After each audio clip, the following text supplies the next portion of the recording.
The questioner says, I have concerns that street sweeping is expensive and disruptive. How is it funded? What are the goals of the sweeping program? And what evidence do we have that it is meeting the goals? Interesting question, thank you. First of all, we certainly want to keep our city cleanly and clean, etc. However, I'm particularly not in favor of citing our residents with $41 tickets right away, which immediately turn into like $91 tickets. I know about that. It's, you know, you put something on the back shelf for a week or so, and then I'm not sure I'm really behind that one. I am behind the need for us to have the need to keep our streets clean, etc.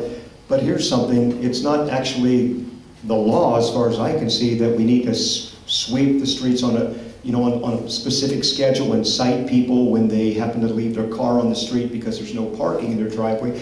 But even more interesting than that, on the north side of Riverside, those streets don't get swept often. And furthermore, some of those streets, as I mentioned before, sweeping them is the least of their problems. They have no sidewalks. The streets are in such disrepair that they look like they haven't been fixed in 10 years. Sweeping them would just create more of a mess.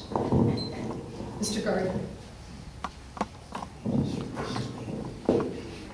Rainwater and nuisance water, over irrigation, washing cars, those sorts of things, that run in our gutters ends up in the Santa Ana River that flows into the Pacific Ocean. We have what's called an NPDES permit from the federal government that allows us to discharge that water into the Santa Ana River.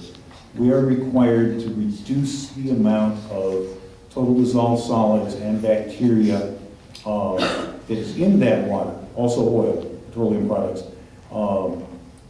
And we're at risk of losing our permit if we do not do that. The least expensive way of controlling what is in that runoff water is street sweeping. They've looked at a number of other things. A filtration system is feasible but hugely expensive. Building a huge retention basin and letting it evaporate has two problems. One, downstream users don't get benefit of water, and two, takes a lot of land and is very expensive.